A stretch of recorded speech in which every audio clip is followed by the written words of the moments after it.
गांधी जी का वो आपने वीडियो देखा होगा जिसमें वो कहती हैं आतंकवाद के लिए तो फिजूल की बातें हैं, उनके लिए फिजूल की बात है। और समाजवादी पार्टी के नेता अखिलेश जी और उनके नेताओं के लिए उसूल की बात है। वो सदैव आतंकवाद के समर्थन में ही खड़े नजर आते हैं।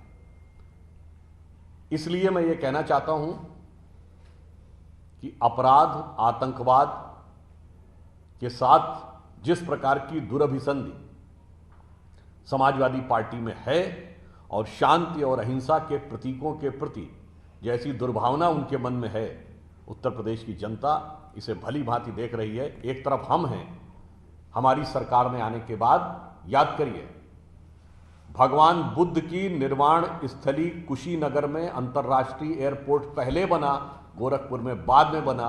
ये आते हैं तो अपने गांव में एयर स्ट्रिप और जेट इंजन उतरने लायक एयर स्ट्रिप, बड़े वाला हवाई जहाज उतरने लायक एयर स्ट्रिप पहले बनाते हैं। हम पहले समाज के मान बिंदुओं की तरफ देखते हैं। इसलिए मैं कहना चाहूंगा कि अब चौथे चरण के बाद एक बात बहुत स्पष्ट हो गई। आपने चारों चरणों में देखा तो क्या देखा कि तीनों दलों की स्थिति देख लीजिए। बहन मायावती जी यानी बहन जी घर में बैठी हुई, अखिलेश जी को अपने पिता के घर में जाके अपने राजनीतिक जमीन को बचाने की जद्दोजहद करनी पड़ रही है, और बहन प्रियंका अपने भाई और माता के घर में जाकर उसे बचाने की जद्दोजहद में हैं। तो ये तीनों अपना अपना घर बचाने में लगे हुए हैं।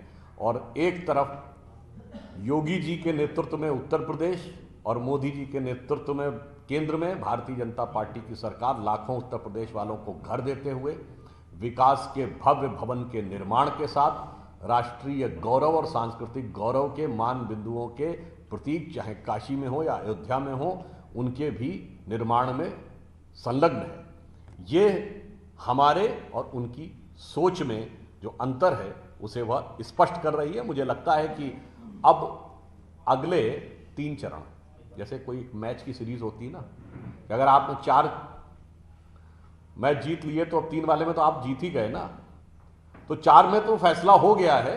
परंतु अब अगले 3 चरणों में सिर्फ रुचि का विषय यह होगा कि हम कितने अधिक सीटों के साथ जीतेंगे और पिछली बार के जो संख्या है उसको पार करेंगे, ऐसा हमारा विश्वास है। धन्यवाद। एक सवाल है, समाजवादी पार्टी यहाँ पर समर्थन ले रही है एनसीपी का, और आज ही नवाब मलिक वहाँ पकड़े गए हैं, किस तरह देखते हैं?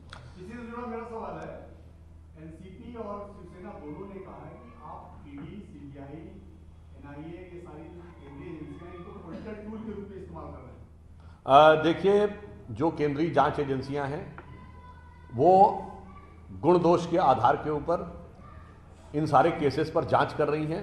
परंतु आश्चर्य की बात यह है कि आतंकवादियों को क्षमादान देते समय चुप रहने वाले अखिलेश यादव आज जब ईडी नवाब मलिक जी के दाऊद के साथ संबंधों के बारे में जांच कर रही है, तो ऐसा कोई संबंध निकलता है तो इतनी आकुलता के साथ उसके पक्ष में क्यों खड़े हो जाते हैं?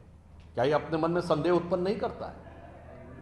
तो मेरे विचार से इस तरह के जिन प्रश्नों को लेकर कोई जांच एजेंसी जांच कर रही है, यानी अंडरवर्ल्ड के साथ संबंधों को लेकर, उस चीज के पक्ष में अचानक समाजवादी पार्टी का बोलना उनके अपराध के प्रति अनुराग के भाव का एक प्रमाण है।